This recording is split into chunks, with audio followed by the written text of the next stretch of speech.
Je vais vous expliquer les coulisses de la COP Climat, pourquoi j'y ai bossé 3 ans et pas un de plus.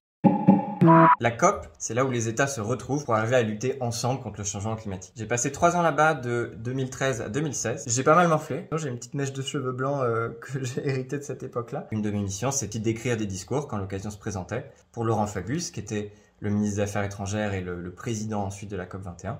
Et de temps en temps, François Hollande également, qui s'est exprimé beaucoup sur ces sujets-là. Quand ça se passait bien, je reconnaissais les mots que j'avais écrits 2 jours avant sur mon canapé en slip. Et c'est vrai que c'est quelque chose de complètement dingue de les retrouver dans la bouche d'un chef d'État qui s'adresse à un parterre de chefs d'État. C'est pour moi des années où j'ai un souvenir à la fois, bien sûr, d'être sentiment de témoin et acteur de quelque chose de complètement exceptionnel et privilégié, et en même temps des années de grande impuissance. C'est quand même une grosse machine qui est très complexe, avec plus de 196 pays, avec à la fois des milliers de délégués, mais aussi les ONG, les médias, les entreprises, les représentants des femmes, des jeunes, des populations autochtones. Et ça fait quand même 25 ans, plus de 25 ans que ça dure. Donc on réalise quand même assez vite qu'on est peu de choses face à tout ça. Je me souviens effectivement précisément, très précisément du moment où je me suis dit « Ok, les négociations climat, je vais pas y faire ma vie ». Et aussi les moments où les négociateurs se retrouvent dans un format plus technique, où on discutait des heures d'un paragraphe, d'une virgule, pour au final ne pas décider grand-chose, juste déplacer le problème.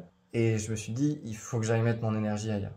Par contre, je suis absolument pas pour supprimer les COP. Ça reste extrêmement important de discuter entre pays, parce que c'est un enjeu, le changement climatique, où on peut pas se passer de coopération. C'est aussi simple que ça. S'il y a un État, même la Chine, même les États-Unis, s'ils décident de se lancer tout seul dans une course effrénée contre le changement climatique, de toute façon, il va pas y arriver. Cette année, la COP, c'est en Égypte. Et il y a du bon et du mauvais là-dedans. Bon, le mauvais, c'est que c'est pas une démocratie, loin de là.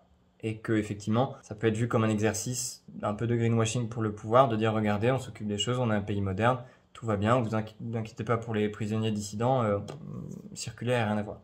Ça, c'est clair que ça craint. Par contre, c'est aussi un pays d'Afrique, l'Égypte.